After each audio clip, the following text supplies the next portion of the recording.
head was pounding as I slowly woke up. She's awake! Your Highness, you're awake! Huh? Your Highness? What was happening? Hey there, I'm Bella, and I'm about to take you through a whirlwind of royal troubles. Ready for some royal chaos? Hit that like button and subscribe. Right after waking up, the doctor came in checking on me and asking a bunch of questions. You've had an accident. You've been out for 3 weeks. Do you remember your name? Can you name an animal that starts with E? Good news, I knew my name and my family's names. Bad news, I couldn't remember anything about my life. And here's the shocker, the doctor said I might never get my memories back. I was super confused when my family came rushing in. My sister Aurora, just a year younger than me and a huge gossip, tried to update me on all the royal news, but my mom stopped her. Let her be, she just woke up. But Mom, she'll want to know everything, right Bella? Aurora, that's enough!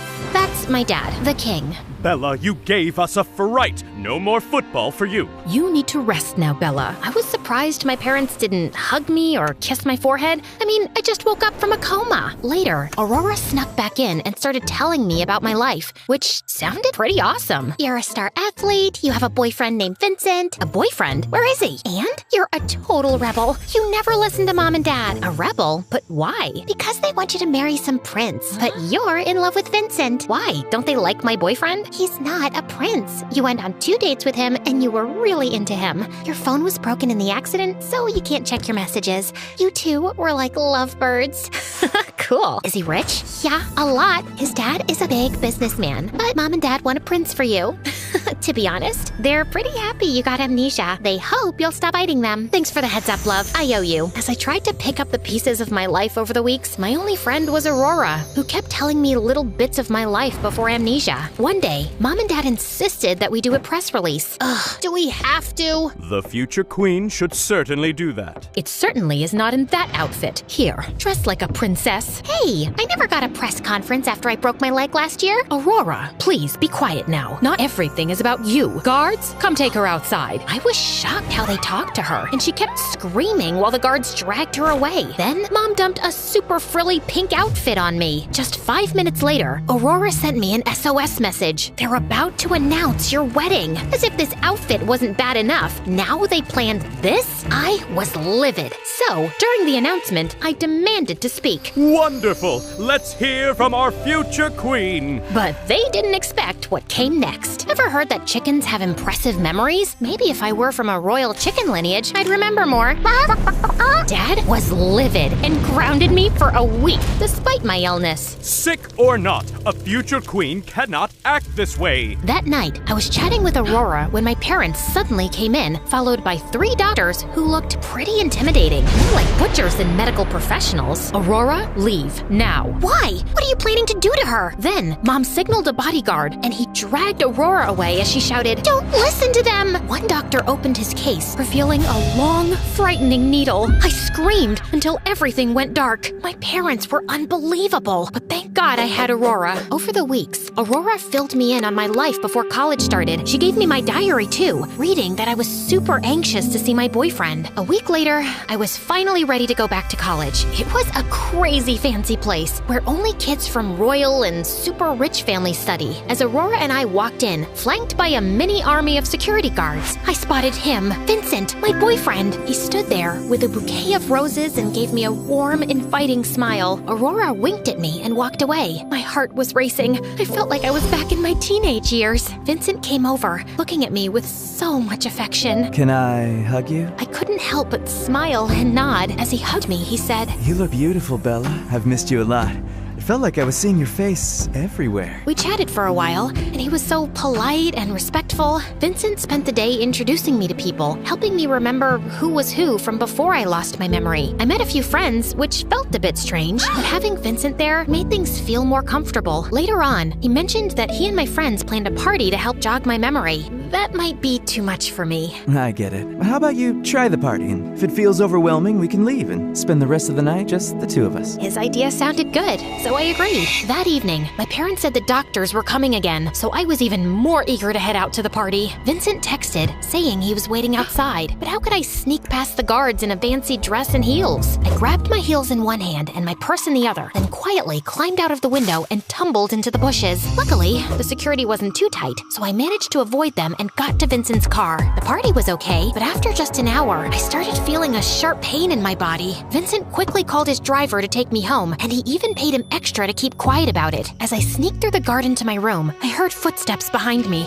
and felt a bit scared. "Come out, or I'll whoop your butt." Then I accidentally bumped into someone, and without thinking, I flipped them over. "Who are you?" I'm Dylan, the gardener. I helped him up. Sorry about that. It's okay. I'll survive. He gave me a wink that made me blush. "Girl, you have a boyfriend. Stay focused. Can I ask you something? Do you know what I was like before?" Not really. I'm new in this job, but you kept to yourself. Seemed a bit snobby and arrogant. Oh, wow. Thanks for being honest. Before he could say any more, Aurora rushed over and pulled me away. "What are you doing talking to him? He's just a gardener." The next morning, my parents were really mad at me. Turns out, Dylan the gardener told on me. So, Aurora said we should keep things quiet for a while until things calmed down. One night, feeling really upset, I snuck out and climbed a tree in the garden. I just needed to think. Then I heard a voice. Why is a pretty princess like you up in a tree? "Oh, it's the snitch." I don't know what you're talking about. Can I come up? I've got something to say. Sure, why not? Dylan tried to climb up, but he wasn't very good at it. When he finally got up, he was all messy. For a cute guy, you're not very sporty. So, you think I'm cute? That's good to know. Now, what's bothering you? Honestly,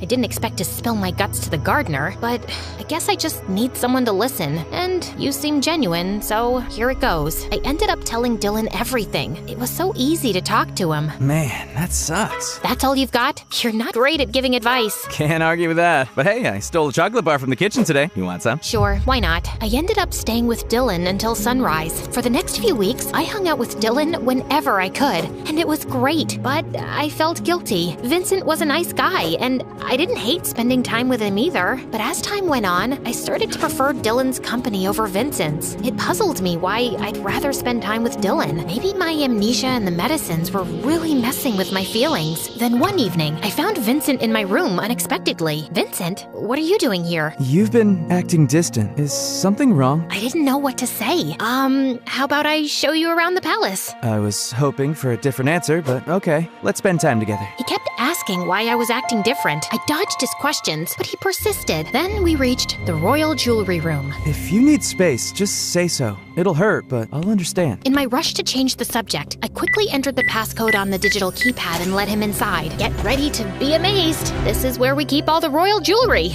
Isn't it beautiful? Vincent was stunned. Then Aurora burst in. "Bella, why is he here? Mom and Dad would freak out. He needs to leave now." After leaving the room, Aurora went to her bedroom. Vincent looked at me, clearly hurt. Maybe I should leave. Reach out when you want to talk, or actually, maybe don't. Bella, you ignore me and act superior. The only reason people respect you is your royal status, and that's just luck. Not an achievement. With that, he left, and I was shocked that he just said that. Later that night, I was jolted awake by loud yelling outside the royal jewelry room. "The family tiara, passed down for 5 generations, is gone." I froze. "Vincent? But he was with me the whole time." Then a bodyguard approached us. "We found someone on the security footage you need to see." We rushed to the security room. My heart sank as I watched the video. There was Vincent, hiding the tiara in his jacket while my back was turned to him, looking at Aurora. Not only are you seeing the guy we've said no to multiple times, but you also showed him the jewelry room? What's wrong with you? We've been patient with you because the doctor said you needed time to adjust. But this is unacceptable. And how did he even get in? Your Highness, our check showed the cameras were off and only started recording when Bella began her tour with Vincent. Really? Bella, did you think you could outsmart us? What on earth? I don't know. Please stop yelling at me. Then everything went black and I fainted. When I woke up, Aurora was by my side, telling me I'd been out for 12 hours. The police were now looking for Vincent. Just then, Mom stormed in. "Your father is furious. He can't even look at you. But I'm here to tell you that you're no longer the future queen. We've decided Aurora will take that role." "You think I care?" "Well, guess what? I don't." "But Mom, I don't want to be a princess either. I can't stand it." It's not up for discussion. And she left us there. Throughout the week, I felt more and more anxious. The guards were always around, keeping an eye on me, and Vincent was nowhere to be seen. One day, as I sat in the garden, Dylan came over. He acted like he was just doing his job, but then he quietly said to me, Your parents aren't really bad. They're strict and can be a pain, yes, but They never wanted you to marry any prince. Aurora made that up. You should look into it. How do you know all this? Us servants hear everything. We catch all the gossip. Later that night, I went to talk to Aurora in her room, planning to lie to get her to reveal something. Why do you think Vincent stole the tiara? I think he was upset you preferred hanging out with the gardener over him. He knew stealing the tiara would land you into trouble. Boys are dumb, and when their ego is hurt, they can act dumber. Did you hear they caught him? No, they didn't. Actually, they did. They caught him trying to leave the country. He spilled everything. Aurora, it's time to stop. Of course, that was a lie. Vincent hadn't been caught, and Aurora's explanation for why he stole the tiara actually made sense. I don't know what you're talking about. Are you feeling okay? Did you take your medicine? I know I wasn't perfect before my accident, but I wasn't a troublemaker either. You didn't need to scheme. If you really wanted the crown, you should have just told me. I would have stepped aside. Sure, as if Bella, the darling princess, would give up anything. Poor Aurora, always in Bella's shadow. That's what they say. I was happy when you got amnesia. It was my chance. What chance are you talking about? For a moment, Aurora looked lost, like she'd been caught off guard. Chance? What chance? I don't know what you mean. It doesn't matter. I recorded everything you just said. As I tried to leave, Aurora attacked me. We ended up fighting until the guards separated us. I showed my parents the recording. They were shocked and immediately called off the announcement about the crown. They were really mad at Aurora. You've gone too far. How can you hate your sister so much? Not just her, you and Dad too. They decided to send her to my royal uncle on the other side of the world, hoping it might teach her a lesson. I wasn't so sure. I'm just glad the truth came out. Thanks to you, and all the gossip, I guess. I'm glad I didn't lose. Let's see, you lost your memory, your boyfriend, and your sister, and the crown, at least for now. I don't mind. I still have you. Dylan took my hand, and I kissed him.